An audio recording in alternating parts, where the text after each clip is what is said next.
Well, we finally know the rough timeline for when Philadelphia will hold the Sean Mannion press conference. And personally, I can't wait to hear what the new OC has to say. Of course, the Eagles also shared the rest of their offseason schedule with a few dates to keep in mind. And guess what? Some more Jalen Hurts slander and speculation, so naturally I'll help share why there's not nearly the concern some are making it out to be. Plus, with Howie Roseman making calls about safety options, there's a couple guys to discuss that could make a lot of sense to revisit. So let's talk about that and everything else around the birds. But first, let's run it.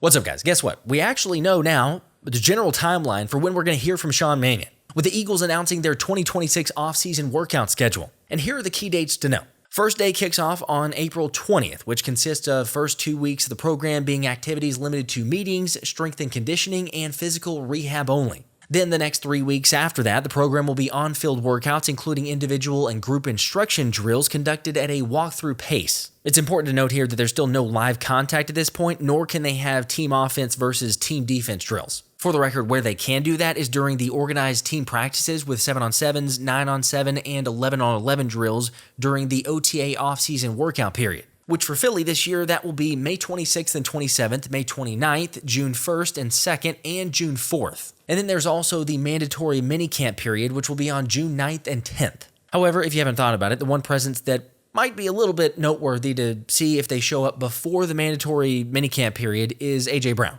Because even though the OTA offseason workouts in May aren't technically mandatory, AJ has been in attendance at those in the past, with many believing it'll be the telltale sign on whether he's committed to the team if he's present. Nothing grinds my gears worse than some chowderhead who doesn't know when to keep his big trap shut. By the way, for those wondering, the Eagles are holding one more mandatory minicamp day than they did last year. It was only one at that point last year.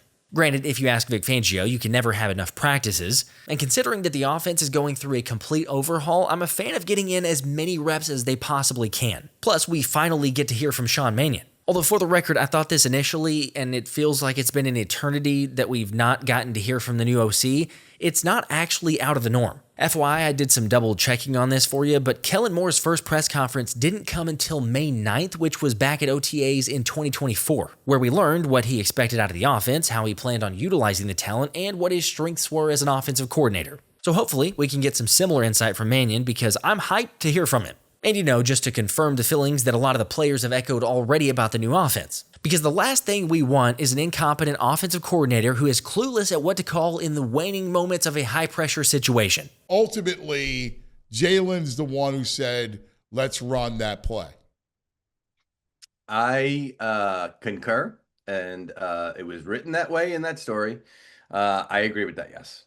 And Nick, and but that's what's so some of the social media stuff I saw was, oh, you're trying to pin that on Jalen, and you could see from the interaction, reading the body language that he didn't like the call. I said, okay, look, I just you got to let people report what they report, and you can't be sitting. Well, me at home on the couch, not even reading or lips or having a microphone, like I could tell from body language what was happening. Yeah, that was something that Jalen was comfortable with. Look, I hear that, and fine, let's play out the hypothetical. If that's true, let's say Jalen Hurts did call or did want 4 verts. I'm sorry, but shouldn't the offensive coordinator and the head coach have the ability to overrule their quarterback? Or better yet, I don't know, maybe be prepared in a crunch time situation to call a play that might actually work. Like to me, I hear that story and have a couple takeaways. One, it sounds like Patullo couldn't think of a play, so at the last minute as time is running down, he asked Jalen to do his job for him. And secondly, the core issue was the offensive coaching staff leaving a lot to be desired and not putting the players in the best positions to succeed. Now, okay, fine. Jalen does have to take that next step with the offense this year, the new scheme, but I detailed in the video that I dropped recently for why that's going to happen. Also, I announced I'm going to give away this signed Jalen Hurts Super Bowl jersey right there, but this one is the last chance to get in on before I announce the winner in the video next week. All you got to do for one more entry is hit the like button, hype the video if you haven't already, and then go to the comments in this video and type in QB1. Because while we're still going to show support for QB1, the Inquirer's Jeff McClain is reporting that Philadelphia apparently has no plans to extend Jalen Hurts this offseason. Not incredibly shocking, but also that the Eagles as an organization are sending a message to Hurts that they have no intention of extending his contract until his play improves. with McClain saying Hurts knows the cat is out of the bag on some of his baggage and he knows he has to produce. And also that you can't be near the bottom of the league in passing 2 years in a row with that amount of talent in Philly. And according to that report, if you believe it, everyone from Jeffrey Lurie on down feels the same way. And I mean, there's no bigger fan of Jaelan than me. Clutch gene, absolutely. You know, the guy, MVP of the Super Bowl 13 months ago, should have been MVP of the Super Bowl right before that against Kansas City the first time. Exceptional and so dedicated. I mean, I think you probably know, spend a lot of time with Jaelan, and he's, as I do with most quarterbacks, and incredibly dedicated to the game, to winning, and being a huge winner. And I love everything about him. That doesn't sound like the owner has the same feelings as the article reported previously, but regardless, I'm not concerned about Jalen Hurts responding. Just like the other criticism or piling on the last few days doesn't do anything for me. Like, I'm going to be honest with you, Skip, it was one year when we beat them in the playoffs. We just played straight cover zero. Cover one and cover zero, and made him want to beat us, you know what I'm saying? In 2023, the game prior to that, they had a great run game. They ran the ball over us. That was his first year starting. Yeah. You beat him then. But then they fell apart in 23 down the stretch, and you got them and just crushed them in the first playoff. Right. Yeah, that stretch, and they had the bad stretch. They killed us in the run game and things like that. So our game plan was just like, we're going to make Jalen Hurts beat us. We're going to keep him in the pocket, make his reads, make him, understand what defense he's going, what defense he's seeing and stuff like that, and make him beat us. I'll give it to Levante David. That's true. Jalen Hurts used to struggle against the blitz. That's nothing new. I mean, fine, if any team can talk about QB1, it's the Tampa Bay Bucks. However, we all saw Hurts dramatically improve versus the blitz once Kellen Moore arrived in Philly. Despite all the naysayers, remember continuing to pound the table and say that Hurts was just incapable of learning that part of the game. Yet now, statistically, it's almost worse to blitz Hurts than not to. So to act like this is still true in a blanket statement from Levante David is just kind of weird energy. Of course, I'm sure a lot of you feel the same way about Mike Florio's recent report of A.J. Brown, suggesting that the Eagles are ready to move on from him and the timeline is very likely to get done on June 2nd based on what he's heard.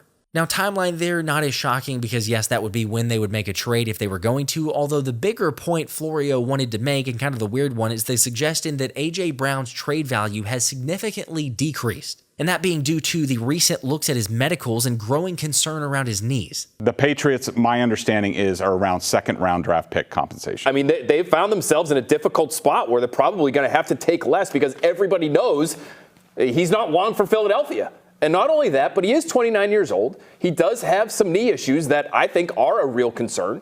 And so how many people are really jumping at the chance to give away a first-round pick for a player who, for the next 2 years, I think should be really, really good, especially in the right situation with the right quarterback.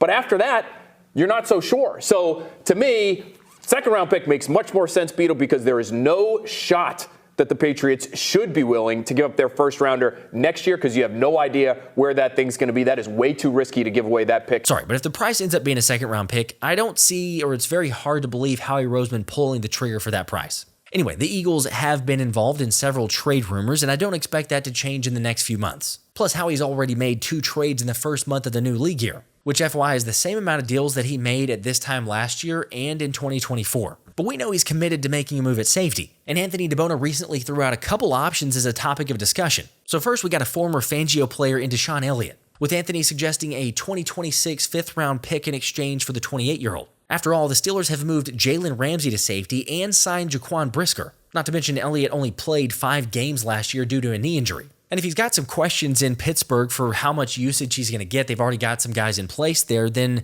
maybe Howie can call and get a veteran option for pretty cheap. Remember, Elliott led the Dolphins with 987 defensive snaps in 2023 under Fangio. And you can never discount how important that position is to the Godfather's defense. Immediately, my mind goes to split safety zone on defense. I think that has, and I give Coach Fangio all the credit for that and his disciples that have gone throughout this league. And it's putting an umbrella up over a lot of offensive schemes that all those years of cover 3, post-safety defense, a lot of the far crosses have really come down because of that umbrella. And it's forcing teams to be a little bit more patient. It's forcing teams to be patient with a run game as you get some lighter boxes with those too high. But I immediately go to the zone defense, in particular split safety. It never gets old seeing other coaches around the league giving credit and recognizing just how much Fangio's defense has changed the game. Again, a lot of that is only possible with the right guys on the back end of the defense. So if the Birds were to explore a trade, I think my favorite option that Anthony suggested would be revisiting Justin Reid at the Saints. I mean, let's not forget that Reid is a guy that Philly was trying to sign after moving on from CJ Gardner-Johnson. But unfortunately, New Orleans priced them out by signing him to a 3-year, $31.5 million deal last year. However, fast forward and the Saints could be willing to part with Reid after Jonas Sanker excelled as a rookie and Julian Blackmon signed a contract extension. Plus, there's no denying Reid would immediately fill the massive void Philadelphia's safety room has and bring a wealth of experience with 130 career starts in the NFL. Now, for those wondering, a quick glance at the contract, and it ended up being about $5 million for the cap hit this year if they did it. And in terms of compensation to trade him, Anthony suggested something like a 4th-round pick to get a deal done for Reid. I don't know, do you pull the trigger for a vet at that price, or do you stay put and say, we're going to figure something out in the draft? Like, I can kind of see it both ways, but probably lean towards the draft if you're able to land one of the top guys. Also, I know New Orleans did recently restructure Reid's contract to get cap compliant, so maybe that possibility is just completely off the table. Yet Reid has been one of the best safeties in the league when in split safety coverage. So just saying, perhaps the need is enough to work out something with the Saints. You're right, though. Is this the annual safety named Justin linked to the Eagles? Maybe so. Although considering the possibilities and the options the Ant-Man listed for trades, I asked him which one would be his favorite. So they both have their positives, right? They're both under contract for 2 more seasons.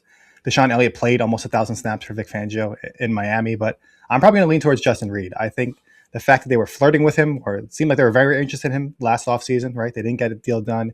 He ended up signing a 3-year deal with the Saints, but I think he's the better player. He's able to stay healthier than Deshaun Elliott, and I feel like if he does become available, because they do have 2 other safeties that they could be interested in seeing how that duo start together, then Justin Reid makes a lot of sense for the Eagles. I think he won't probably cost a ton in a trade, but I also think that that could be like a fallback option if they can't land one of these maybe top safety prospects or somebody that they really like in the draft as well.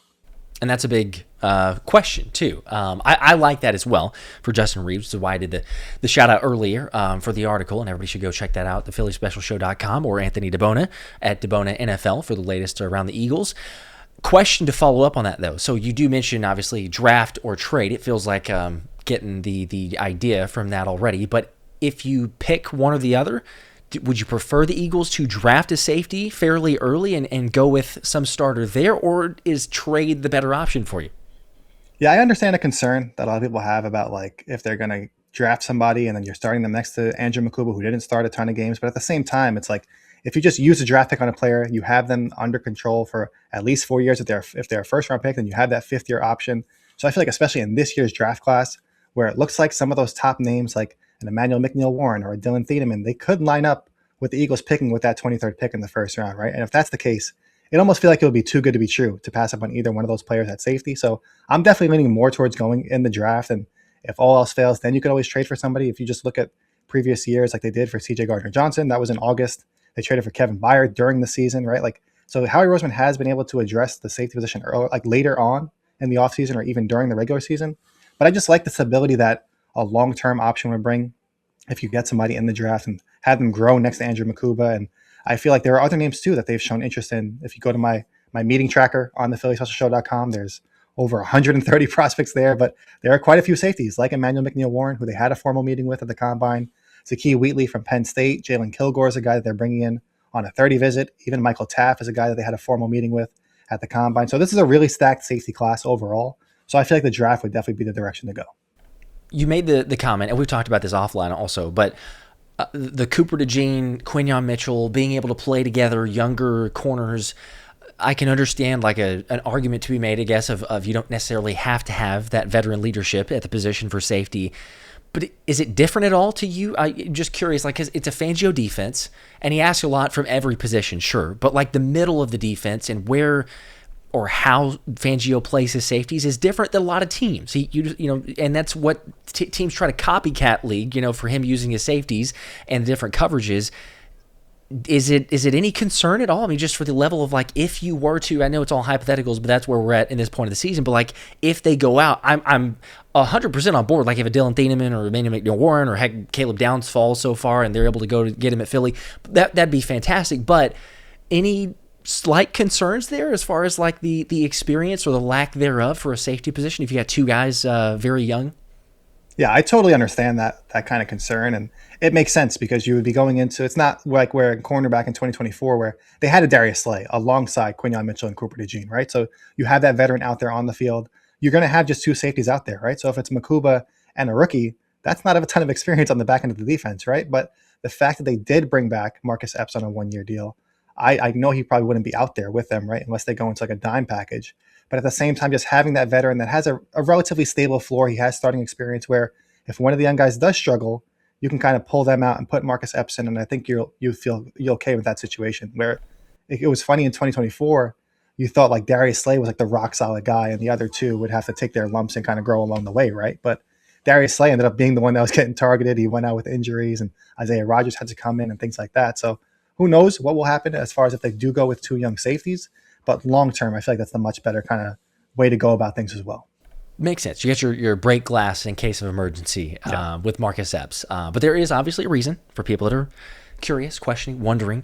Howie Roseman did say they're going to make a move for safety. So if a trade becomes available, or he's certainly making calls because he always is to see what the buying or the asking price would be for certain players, maybe that's the move. I like what you said there. If you're going into the draft, a lot of times that's where this thing changes in terms of what they're going to go out and get. Maybe a guy, heck, you could say even signing a player. I got a question asked the other day of like, okay, I understand the comp pick formula and how he obviously likes to play that game, but when does it end or how long does it go? If I'm not mistaken, it's after the draft. The Monday following the draft is when players that are still out there on free agency no longer hit or count towards the comp pick formula. So if there's a safety out there that they can go and get, maybe it's just a signing, but again, lo and behold, like the Eagles will be taking another safety. Howie said that they're not done, so we don't need to necessarily worry too much about that spot, but it is certainly one that we're going to keep an eye on. On that note, though, we will say that you have scoured the web and film and video and footage and all the other stuff that you have because, again, the 130 plus visits and everything else. But every year you do this, and a shout out to you because Jalen Hunt, among many players, but Jalen Hunt was your guy before the Eagles took him, and that's kind of like one of the biggest ones, I think, for me in translating how he's played the first couple of years and all that. But this season, curious, not all of them, because you do have more that you recorded with previously, but maybe like 3 or so of your guys in this upcoming draft to keep an eye on. Yeah, so I'm going to start with a guy that maybe a couple of the viewers of the channel aren't aware of, but he's not the biggest name in the world, but Eli Heidenreich, who's I would categorize him as like an offensive weapon from Navy because I think he's listed as a running back. He was lined up as a running back at the NFL Combine, but he's 6 foot tall, 198 pounds, ran a 4.44 in the 40-yard dash. But if you look at his stats and the way he was utilized at Navy, he literally did it all. I mean, 51 receptions for 941 yards and 6 touchdowns last season to go along with 77 carries for 499 yards and 3 touchdowns. He also had 10 career tackles on special teams. So if you're looking at a player late on day 3 that's going to be kind of your depth player where he could fill in at wide receiver, he can fit in at fullback, he can fit in at running back, but he can also contribute on special teams. Heidenreich is kind of that guy. And I feel like he's the perfect kind of weapon to look for. If you look at like the way Ben Skoranek was used by the Rams a couple years ago, where he was like kind of came out of nowhere. He was a wide receiver that played inline tight end, but they would use him as a fullback sometimes. And it was just such a unique role. Even like Kyle Juszczyk. Now Heidenreich doesn't have the same size that those players do as far as the weight goes, but just the way that he was utilized at Navy, I can kind of see that creating a role in Sean Mannion's offense in Philadelphia. And then staying on the offense side of the ball, a guy that we've mentioned as far as he has a reported 30 visit with the Eagles, and that's offensive tackle Travis Burke from Memphis, who another monstrous offensive tackle, 6'9", 325 pounds, 34.25-inch arms. But just the way that he plays, because a lot of times you see these bigger offensive tackles that are a little bit more like finesse in their game. They don't really don't play into the whistle, and they're not really punching these guys at the line of scrimmage. Where Travis Burke is going to do all of that and then do a little bit after the whistle as well. I mean, within the confines of the rules, but he's a nasty player and a fun player to watch, and he has experience both at right tackle and left tackle with over 1,000 snaps played at each spot. So not a ton of projection as far as can he play on this side, can he play on that side. He's been able to get the job done on both sides. And then lastly, flipping over to the defensive side of the ball, another player that I believe I mentioned on a previous video or maybe even a live stream, George Gumbs Jr., who's an edge rusher from Florida. I don't know what it is. I love these edge rushers that are positioned like they've converted from other positions where Jalen Hunt went from obviously corner or safety to the edge, right? Where George Gumbs walked on as a wide receiver. Then he moved to tight end. Then he moved to edge. And the way he tested at the combine little bit of an older prospect, but 6'4", 245 pounds, almost 34-inch arms, a 4.66 in the 40-yard dash, a 41-inch vertical over a 10-foot broad jump, right at that 7-second three-cone drill, which we've talked about is kind of your measuring point for it usually projects to a very productive pass rusher in the NFL. So George Gumbs Jr. is a player that I really like watching, and I'm excited to see what he can do at the next level. There you go. Keep an eye on those three. Not the only ones, but just some of Anthony DeBona's my guys, if you will, and how the transition, which I do like that. Curious, though, because I was a little bit surprised that Uar Bernard was not one of the guys listed here because, great testing from the combine like you're talking about previously for a defensive end, but we're talking about a defensive tackle here who has kind of burst onto the scene. I think that Bruce Feldman was the one who had shared the article around him. 6'4", 306 pounds, faster than a lot of edges, really, with a 4.6 40. Yes, some of the numbers that he put up were crazy, and he was in the International Pathway Program, I believe. Right, he'll probably be selected. It seems like late in day 3, because right around this time every year, it feels like one of these freakish athletic international prospects pops up, and they get a little bit of buzz on social media, and you never know where they're going to get picked. It only takes that one team, just like with Jordan Mailata. The Eagles were that one team to give him a chance, right? And it feels like every year, one of these guys, or maybe every other year, one of these international players lands an opportunity somewhere else, whether it's undrafted or late on day 3. I mean, I could see the Eagles taking a chance on Bernard. I mean, like you mentioned, 6'4", 306 pounds, 36-inch arms, a 4.6 40-yard dash, a 39-inch vertical, a 10-foot 10-inch broad jump, which would have broke the record for defensive tackles at the combine, right? So I know he's basically not played football at all. He just started training in January down in Florida. But if you're going to take a chance on somebody, and I know if you're taking a chance on defensive tackle late in day 3, it's probably a guy that hasn't done a ton in college, right? Or there's injury questions, things like that. So if you're just betting on upside at that point, why not take a chance on Bernard? Might as well. You get Clint Hurt and Vic Fangio to mold him into potentially something, right? And if he, let's just say this, if he doesn't go drafted, I do think that he'll get drafted because, as you say, somebody's going to be like, look, the testing is just insane. And it's not even like, hey, he's pretty athletic. It's a perfect 10. I did a short on this that covered it very detailed, but a perfect 10 on the relative athletic score based on his position there if he was playing. 14 inches long on the broad jump. 14 inches more than the next closest defensive tackle in this year's combine. It's insane. Jumping out of the gym, obviously there's some basketball highlights, which is funny. You got more basketball highlights than football for what this guy can do. So totally understands, he's raw. He could turn into nothing. He could never translate. There's a lot that he has to learn. Football IQ, understanding the game, let alone the technique and everything else. But, the optimistic way to look at it is that sometimes even with Jordan Mailata, he was saying this, and Jeff Stetland kind of echoing the same thing, you come in with a very much of a lack of experience, you don't have bad habits.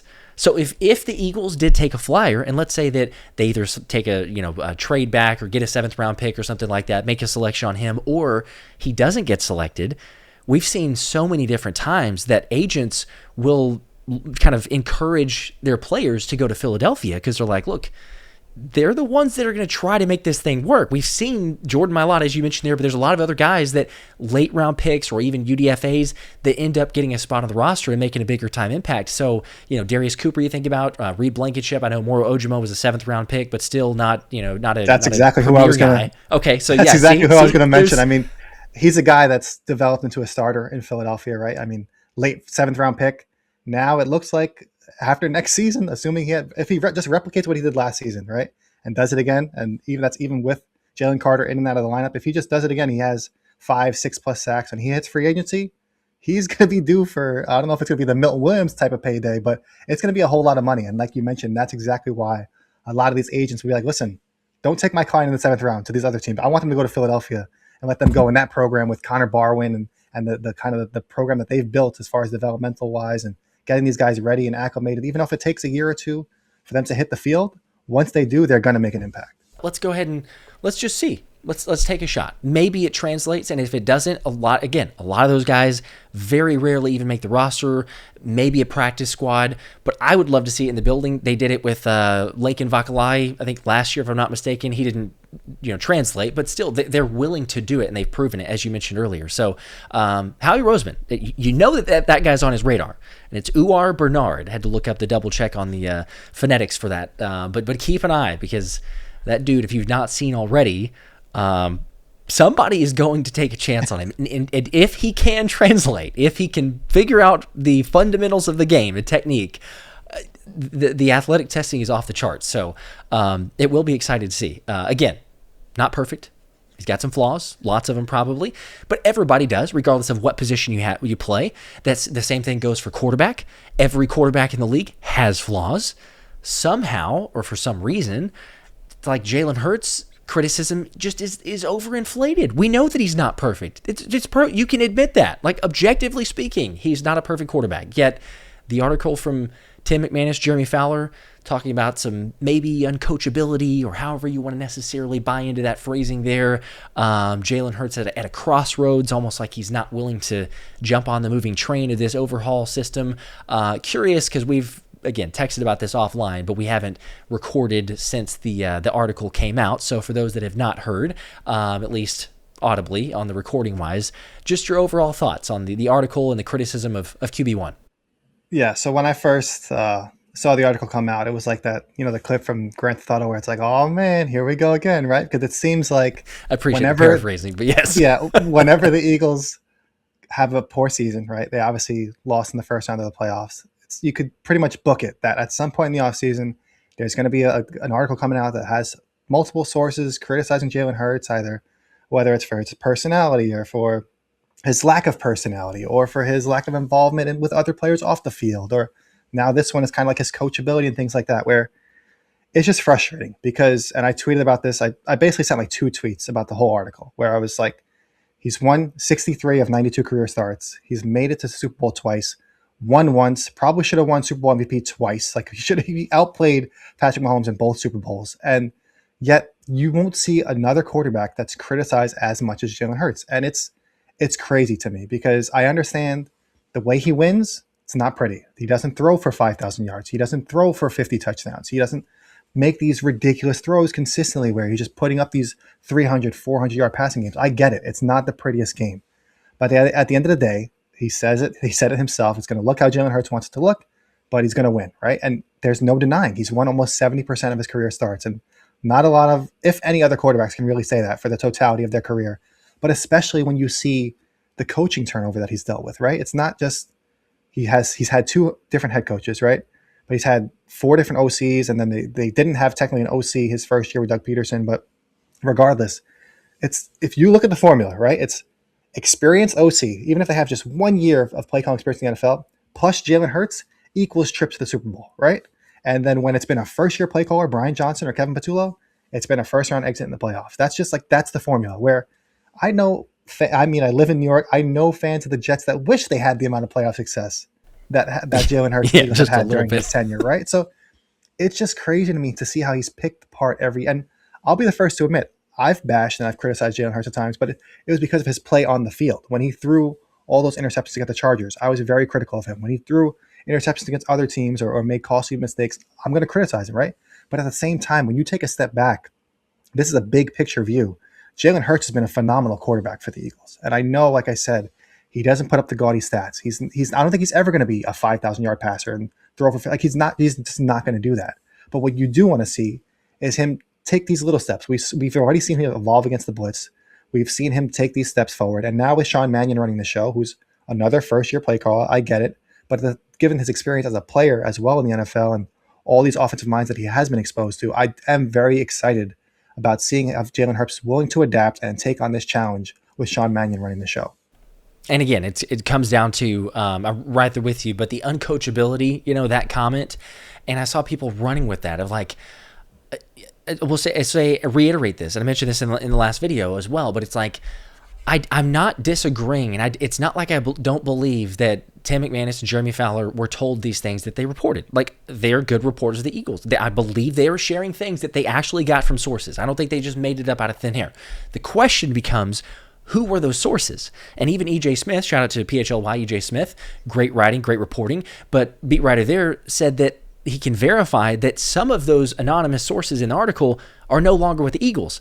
Now, again, that part is still speculative because we can't just go. Kevin Patullo. Yeah, but we can't go. Well, that's for sure Kevin Patullo, and that one's not. But this one is.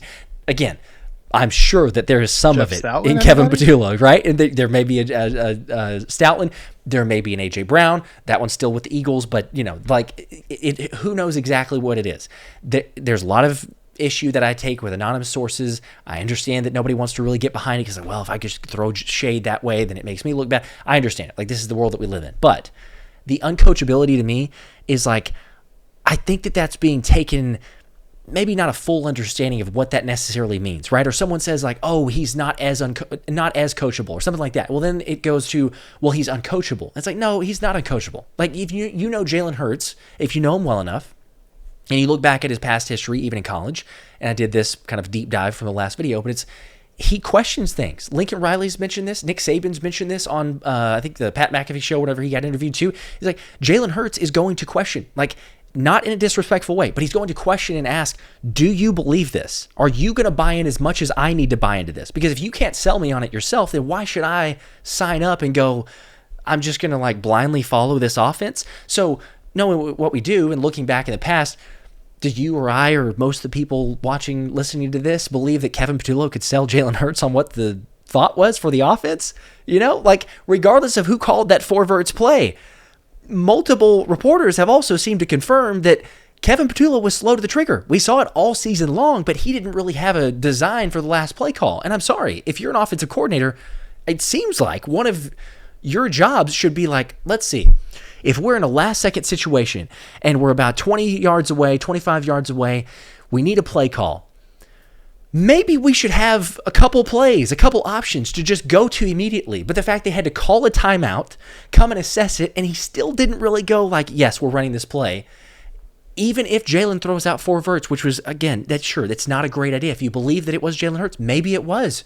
But you're telling me that you don't have an offensive coordinator or head coach that could like pinpoint and go, no, this is what we're running. Like very confidently. I'm sorry, but if it's Sean McVay, if it's Matt LaFleur, if it's Kyle Shanahan, you're not having this conversation. I don't care who their quarterback is. They're like, yep, this is the play we're running. That may not work, but at least you're taking the burden off your quarterback who's having to deal with like the checks, the alignment, watching what the defense is doing, the play clock, coming over to the side, and then they're like, oh, we don't exactly know what we're going to call, but Jalen, what do you want to do? Like, what? It's ridiculous. So I do think that he's coachable, but it depends on who the offensive coordinator is.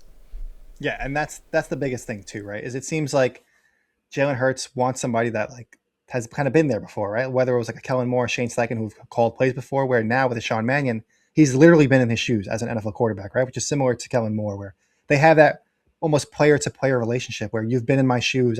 I know, you know, like how I see things. You can kind of understand my perspective, where that's so important. Whereas if a guy like Brian Johnson or Kevin Patullo that didn't necessarily play in the NFL or had that play calling experience in the NFL, that's where that kind of like that difference can lie, right? So, and then another thing too, as far as like the uncoachability or like if he's not willing to deter from certain things that he's done, I can also understand Jalen Hurts almost being like using that as like a defense mechanism, right? Because he has dealt with so much change where he's just trying to cling on to any little bit of stability that he could find, where it's like every year they're welcoming in a new OC where he's like, listen, like I just need something that I can kind of call home. And he kind of talked about that, or it was reported, I don't remember, towards the end of the season, where he just wants to have like that home base in a way, right? Where you can just kind of, and I think it was mentioned on the PHLY show as well, where he just wants that one, whether it's a scheme or just like a look in the offense, like something that they can rely on, they can go to, that they know is going to be effective, that he knows that he's comfortable in. So the fact that he's been going through all of this change, I feel like the last thing you could say like or deny about Jalen Hurts is his willingness to accept coaching, because no other player has had the success that he has with as many different offense coordinators that he has in such a little bit of time, right? There are players that go their entire careers with a team and have less offensive coordinator changes than Jalen Hurts has dealt with in 5 or 6 years as a starter, right? So to call him like not being able to be coached or whatever other accusations are out there, clearly, like you said, there's somebody in the building or outside of the building, maybe both, that isn't a fan of Jalen Hurts, which is fine. You're going to have, there's 100+ people in that building. Somebody's not going to be a fan of Jalen Hurts, and somebody's going to be willing to kind of not put their name on it and throw it out there, right? I'm not denying any of these reporters. These are all legitimate reporters that have covered the Eagles for a very long time. So I'm not disputing or saying that any of this stuff is false. There is somebody in the building, obviously, that's not comfortable with Jalen Hurts. But at the same time, it's really hard to dispute what he has been able to do on the field. Yep, 100%. And I agree with that. I'm curious, too, because we're talking about other hypotheticals or situations that they're in, and obviously Jeff McClain kind of sharing his thoughts. I believe it was in a column that he wrote for the Inquirer, but still on the topic of the Eagles and this report of kind of, I'm paraphrasing here, but sending a message to Jalen Hurts, if you will, of they're not willing to or not wanting to do a contract extension right now. It could help save some money. It doesn't have to be done right now. So, you can look at it however you want to there. But the phrasing was kind of sending a message to Jalen Hurts of like, you need to figure this out, basically. Like, the only way that we're going to go with this deal and do another extension is if this thing basically works with a Sean Mannion. Yeah, and it's funny to me, right? Because I know the reports are that apparently this has been their approach. Like, they think they can get through to Jalen Hurts better if it's from like some outside noise instead of somebody directly going up to him and saying, hey, you need to change this. But at the same time, it's like Jalen Hurts is the first one to admit when he screws up or that he needs to play better or that, like, so I think that's maybe a little bit blown out of proportion. But the interesting thing that Jeff McClain mentioned is as far as like the extension, like not wanting to do that right now, which I get at the same time, because if you look at the numbers, like Jalen Hurts hasn't been performing like an elite quarterback, right? Like the winning has been there, but statistically, it's not in the same category that some of these other guys at the top of the market are. So, and he's also under contract for 3 more years. I know there's only 1 more year of guaranteed money, but like you don't have to rush to extend them at this time, especially if they don't know what the picture is going to be beyond this next season. Because I've mentioned it multiple times. I feel like you've mentioned it as well. This could be a make or break season for Nick Sirianni, right? Where if they have another first round playoff exit, there could be a change at head coach. That would not be surprising at all. If they go 10-7 and lose in the first round and Nick Sirianni's canned, now maybe whichever head coach they bring in, maybe they don't want to coach Jalen Hurts. Maybe they want to move on at that point. So there are so many different things at hand where I can feel like the Eagles as a franchise don't want to extend Jalen Hurts' contract because they're not sure about the head coaching situation, who's going to be there in 2027 and beyond. So if you want to tie your next head coach to a quarterback and they're not a fan of Jalen Hurts, then you still have that wiggle room to kind of maneuver. So I don't think it's the end of the world to have this story come out. I think Jalen Hurts has always responded well. It seems like he does better when he's doubted and deals with the criticism better than a lot of other quarterbacks. He's not going to be one to go on social media and send these like subtweets at people or just like go on a rant.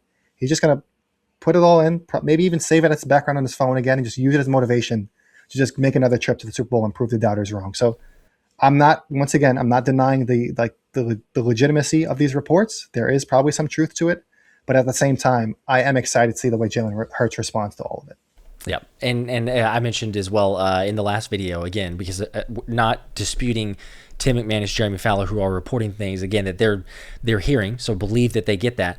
But then you could look back 2 years ago, and Tim McManus was the same one who wrote that Jalen Hurts was frustrated with the Brian Johnson, Nick Sirianni offense and wanted to stop relying on deep shots, basically, like home run shots, and needed more of short, intermediate throws over the middle of the field. This is Tim McManus saying Jalen Hurts was frustrated and wanted that implemented in the offense. So it's like there's 2 sides of this. It's the same writer, so I believe they're getting some sort of report from people that are actually telling them legit info. They're getting the info there. But it's 2 sides of maybe internally, maybe guys that are leaving, trying to save face. If it is Kevin Patullo, whoever it is, it was Kevin Patullo. This is obviously speculative. I'm just joking around, but Kevin Patullo trying to get the OC job from Brian Johnson, and now you're seeing a bitter Kevin Patullo on the way out after he lost his job. That's the difference that you're seeing right there. Yes, yeah, he's trying to just plant the seed. Maybe so. You never know. It's the same source. Go figure. It is all speculative for people, just to double check on that. Also, one more thing too, just reminded me of whenever you were bringing this up earlier, but Sean Mannion, another reason why I think that he's the perfect fit for Jalen Hurts is because of not only just the quarterback experience, as you mentioned, but he's had to learn new systems. So you go look at his career, he's bounced around to new coaches. Now, he's been in some similar systems, but there's still been some new ones that he's gone to, a new playbook he talked about. There's some quotes from him talking about like the difficulty of trying to learn the new verbiage, pick it up quickly, absorb the information, be that backup quarterback who then can help the other starters. And so that's basically, in a much bigger role, obviously with the offensive coordinator job, but that's basically what he's going to be doing with Jalen Hurts. It's like, hey, another year, I totally get it. Like the first conversation I would envision, if, who knows, maybe we'll eventually get some insight to this, but like the conversation with Jalen Hurts, if I'm Sean Mannion, it's like, hey, I get it. You've had new offensive coordinator, new playbook, new verbiage, basically every single year, all the way back to starting your days in college, So like, it could be frustrating. I'm here to hopefully change that. Like my goal is to be here long term, and I want to make life easier on you. And I've got some creative ways to do this. It's going to be way different than you used to play, but it's going to make life easier. And if I'm Jalen Hurts, and I haven't seen that in a long time, And I've got a guy who's got a system just holistically, again, because we don't know exactly how much is going to pull from McVay, Shanahan, LaFleur, but like pieces of that. I 100%, I'd be like, okay, this guy seems like he's a little bit on board, and it can't be worse than Patullo. I understand that. So it's like a low bar, very low barrier of entry to get above what we saw last season. But yeah, I think that it's a good combination. We're all hyped to see it. But I also think that it's not that outlandish to say that it is. It's a big, important year for a lot of people. Certainly for Sirianni. He definitely needs and wants this thing to work. Don't know that it can go another season with him being there. Yeah, I mean, it's really exciting to think about the Sean Mannion, and they can almost like confide in each other a little bit, him and Jalen Hurts, where like they've both have been wanting the stability, where Sean Mannion has, like you said, was a journeyman quarterback with all these different coaches and finally found some stability as like joining the Packers staff, right? But now he gets his chance to really like put a stamp on his own offensive scheme after all these years of learning all these different verbiages, like you mentioned, and all these different schemes. Now he can kind of create his own, and where Jalen Hurts has kind of been looking for that same stability, right? Where he's like, I haven't really had the same OC in back-to-back seasons, somebody that's been able to kind of adapt to what I like and just kind of put it all together. So the both of them, I feel like they can just like lean on each other a bit. And Jalen Hurts, from what he said about him, seems really excited about it. And hopefully they can put all this nonsense to the side as far as these anonymous sources and everything else and just see what they can do together in 2026 and beyond. The other Jaelan we do need to bring up, and it's interesting or kind of a little bit funny if you were watching or listening to the press conference, Jeffrey Lurie was asked about Jaelan, and there's multiple Jaelans on the team. And, like at first it's kind of like, that's not the greatest glowing review for your QB1 here. And I was like, whoa, this is strange. And then he gets done answering, and it's like, oh, that was Jalen Carter that he was talking about, even though he was asked about Jalen Hurts, and then it turns into a very great, big, positive review of Jalen Hurts, basically saying like, I'm his biggest fan, all this other stuff. But go back to the comments of Jalen Carter, and like I say, not bad necessarily, but just comparatively, the tone that he had versus when he changed to realize, oh, you're asking me about Jalen Hurts, not Jalen Carter. It was like, it's not the best viewpoint from your owner. Did you make anything concerns-wise with that? Impacts for contract, how the organization feels about a Jalen Carter and his future going forward? Just the comparisons and kind of differences between talking from those two players? Yeah, it was just funny because like you mentioned, he was like, when he thought it was Jalen Carter that he was talking about, he was like, oh yeah, he played good. And then when it was Jalen Hurts, he just like went on one of those like Nick Sirianni rants where he's just like, how much he loves Jalen Hurts. He's the best on and off the field, leader, like clutch, all this other stuff. So the difference was funny, but at the same time, and I've mentioned it multiple times on this show, where I don't know if they were going to extend Jalen Carter to an extension this offseason because he's been on the decline as far as like statistically with his sacks. I mean, 6 sacks as a rookie, 4.5 sacks in the second year, and then only 3 sacks last year, only played in 11 games. One of those was like basically a suspension, right? When you spit on Dak Prescott. So not a ton of confidence. I could see from the owner, like I get it, because you didn't see the player that you thought you were going to see last year, whether it was because of the shoulder injuries, which obviously played a factor. But at the same time, if you're expecting a guy he was drawing comparisons to Aaron Donald, like there was could he be a defensive player of the year? And he just hasn't shown that last year, right? Like he was, whether it was, like I said, the injury or just not having a ton of impact when he was in the field because of the shoulder, or was it something else? Was it conditioning? There were all these different questions thrown out there. So I could understand why he just gave kind of like a passive, like, oh yeah, he was good. Like nothing, no ringing endorsement, right?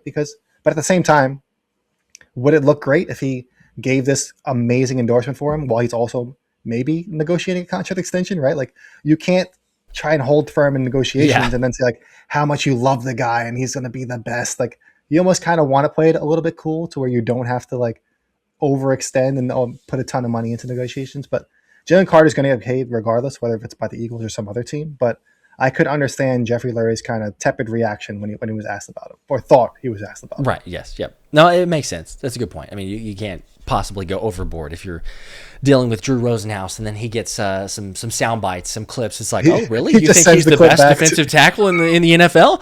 Exactly. Well, okay. The asking price went up now, Mr. Lurie. Let's get this contract done. So it's a fair point.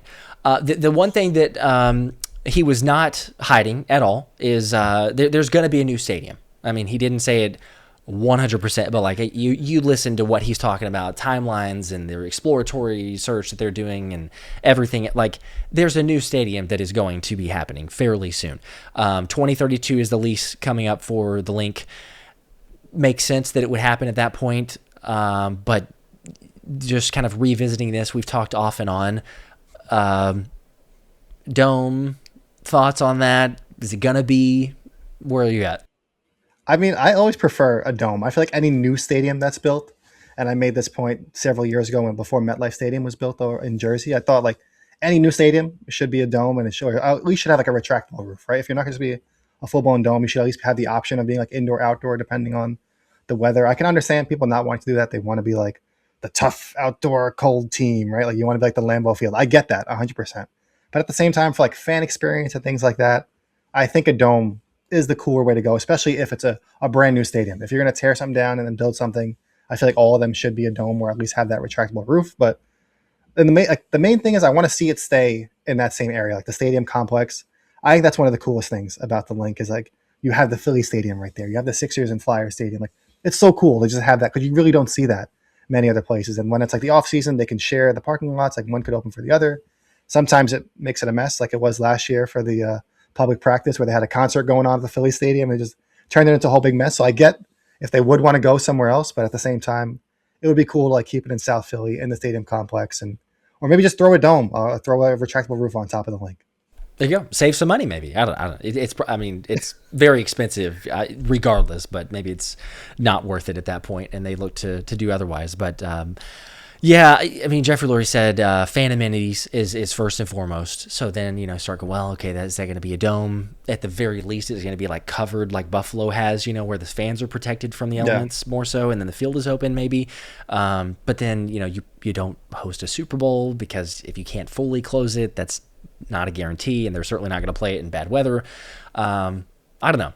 I'm with you. Like there's something about the tailgate scene, the experience there in the Philadelphia Sports Complex, and having it right there. But it will be interesting because it's also part of that negotiation. And Jeffrey Lurie's like, oh, we don't know the location wise. You scout it out, have some others, but it feels like that's also like maybe a bidding war to see where they're going to get some help from funds wise, because you can't commit too early. So the real thing is the whole 40-minute press conference of Jeffrey Lurie was just one big negotiation, right? Whether it was Jalen Hurts, like Jalen Carter, stadium deals, like everything was a negotiation at the real bottom of everything. Which, I mean, if you're an owner of a sports team, I guess that begs the reason, like that's what you're going to be doing at all times, because people are like, what do you think about this? I mean, he's the one paying the checks, whether a stadium, whether a player, whether insert anything basically. So, yeah, I guess it makes sense. I've stuck to, I wouldn't want a dome.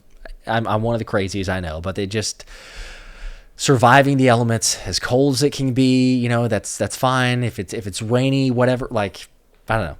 It makes for an experience. It makes for a miserable time, I understand, but it's way different than like, oh yeah, it was, I'm wearing a t-shirt and shorts and indoors, and it's kind of like it was a good game, but there, no outdoor as God intended the gridiron to be played on. But it's whatever. We can agree to disagree. You would have never had the shady LaShawn McCoy game in the snow, right? Or Saquon running in the snow in the playoffs. See? So maybe if it was a dome, maybe the Rams played better in that game than the Eagles. And I mean, hey, you might be onto something. We don't know here, right? Maybe you get a retractable roof, but if it's going to snow, you just leave it open. If you're playing a West Coast team, I would love that. But then I was looking at this, and I can't confirm 100%, but it seems like the NFL dictates, certainly during the playoffs, they dictate whether it's open or closed. I don't know about regular season, maybe, but it feels like that's a weird double standard if they don't. But during the playoffs, I've seen people make this statement like the NFL dictates if the team's going to open it or close it, and it's like that.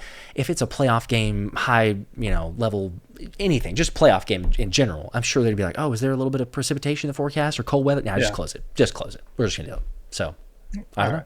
Go ahead and drop QB1, as I mentioned earlier in the video. If you haven't done that already, QB1 going to give away a signed Super Bowl Jalen Hurts jersey because we still support QB1 on this channel, although some are already punting on him and saying that he's not going to have success this next year. But there you go. See? Got him there. Take a look. Jalen Hurts. So QB1 in the comments. Drop a like if you haven't already either. But we appreciate you guys. You guys are the best. Make this community the best on YouTube. Follow Anthony at DeBona NFL, also the PhillySpecialShow.com. More insights, articles, visits that we're tracking, and mock draft season. We are full bore into April, and the draft 3 weeks away, so there will be a lot more content for that coming in the next several days or weeks, so be on the lookout. But as always, appreciate it, and we'll see you guys. Go Birds. Go Birds. Like I should feel like